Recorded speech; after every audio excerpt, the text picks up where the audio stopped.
on, everybody out there? This is Popular Stranger, and we are back at you again today with another Madden 23 Ultimate Team video. In today's video, we're going to be going over the content schedule for what we can expect this week in MUT 23, as well as giving you my Week 3 Team of the Week predictions. Now, if you guys enjoy this video, if you like it, if it helps you out, make sure to go ahead and click that thumbs up button. Shows a lot of support on the channel, helps the videos get noticed. Also, if you're brand new here, you were searching around YouTube for MUT 23 content, whether it's how to make coins, how to get free players, how to build your ultimate team, you found the right channel for everything. Stay a while. Click that subscribe button, turn that notification bell on as well, so you guys are alerted when we drop additional videos. Let's get right on into it. We're going to start with the expected content schedule for this week in MUT 23. Of course, Tuesday, Wednesday, and Thursday. As always, you guys can expect GMM. This is the best place to earn those free Twitch drops. And of course, if you don't have your account set up for Twitch drops, down below in the comment section as a pinned comment, make sure you check out my video tutorial on it.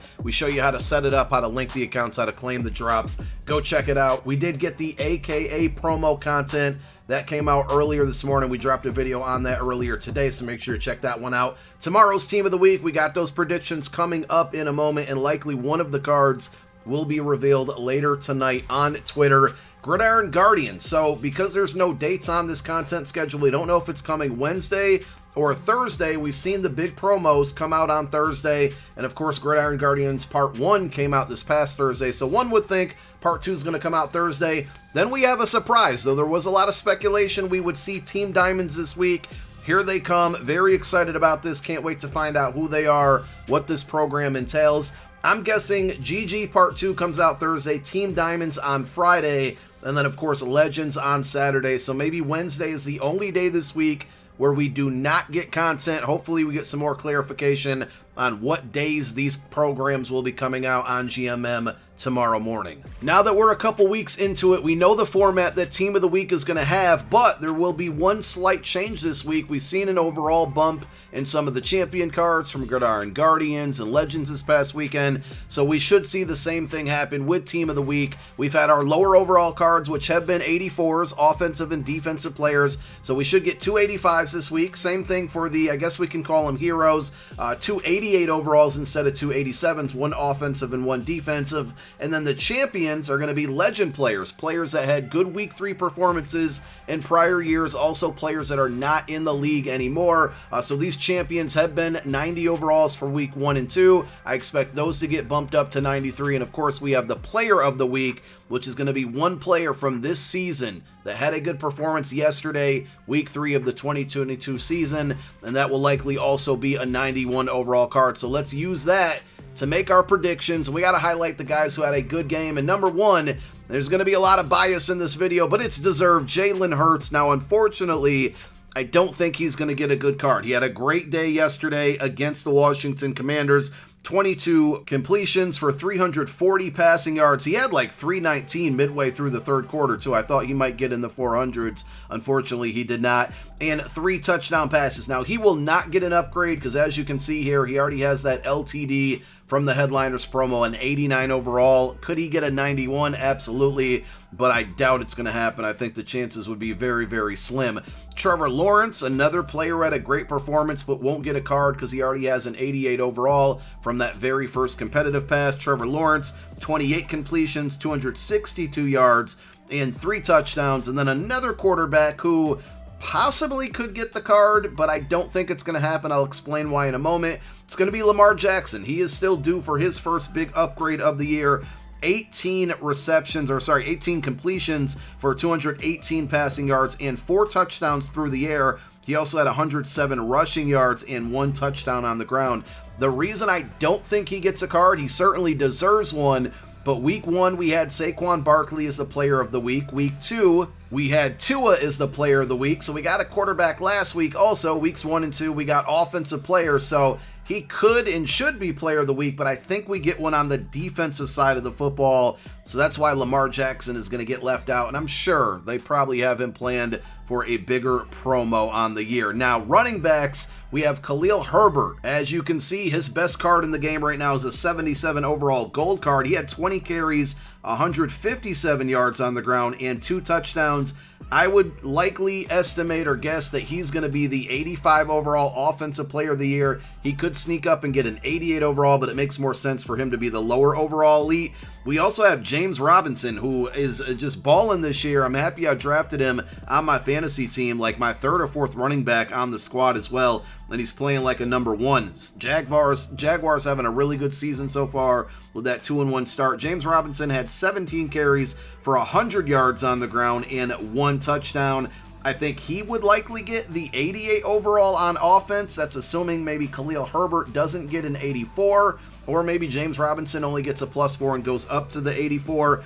At wide receivers, we have Devonte Smith, another Eagle who had a great performance, but probably will not get an upgrade because he already has an 87 overall card. He had 8 catches for 169 yards and 1 touchdown. They could make him the player of the week, the 91 overall, but as I explained, I think we get a defensive player since we had offense the last 2 weeks, and they're not going to give him an 88 overall when he already has an 87. But at wide receiver, we do have another Eagles legend. That's right, Mack Hollins. In a losing effort, he had 8 catches for 158 yards, 1 touchdown. He had a really good game last week as well. I could definitely see him getting the 85 overall, the lower elite card for team of the week on offense. And then Hollywood Brown had a really good game as well. And now he could be eligible for an 88 or maybe even an 85 overall. 14 catches, 140 yards, but they lost and no touchdowns.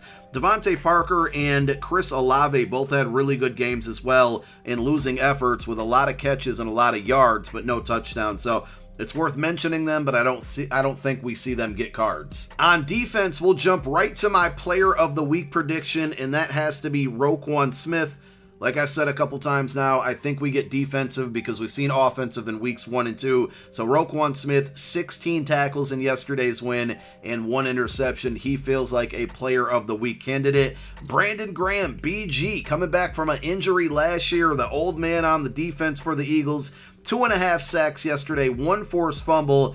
Could he potentially be player of the week? Possibly, but I don't think so. Also, he has an 84, so he wouldn't get the 85 overall upgrade. Could he be potentially an 88 overall? Yes, but I think the player who really deserves it is going to be Trey Hendrickson, Cincinnati Bengals. He should get the 88 overall. He also had 2.5 sacks yesterday, but he had 2 forced fumbles, so he slightly tops Brandon Graham on that performance. And I think, an 84 overall core elite, he's due for an upgrade, and an 88 overall makes sense. If they don't give it to Roquan for player of the week, maybe Trey Hendrickson gets the 91 overall player of the week. We'll have to wait and see. Jalen Petrie is a tough one, right? Because he has an 86 overall rookie premier. Hopefully you know by now that rookie premiers do not upgrade based on their performance. They just stay at an 86 overall.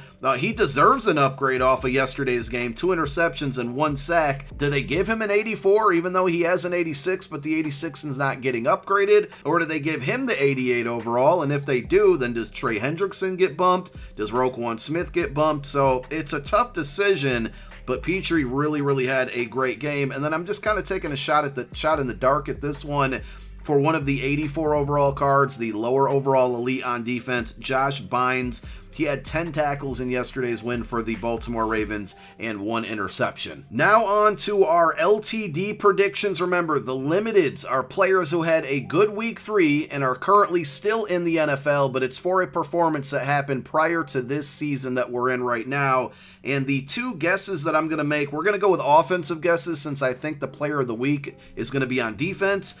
Mike Williams, back in 2021, so last season, 7 catches, 122 yards, and 2 touchdowns in 1 game. And the other Mike, this time Mike Evans, is going to have a card possibly for his 2019 performance, 8 catches in 1 game for 190 receiving yards and 3 touchdowns. So we're doubling up with the Mike predictions there as far as player of the week goes. As far as LTDs go. Now with the legends, remember the legend champions, which should be 91 overalls. These are players that had good performances in prior seasons, but are also not in the league. On offense, we got 4 names written down. In 2015, Devonte Freeman had 141 yards on the ground and 3 touchdowns. Seems like a solid candidate there.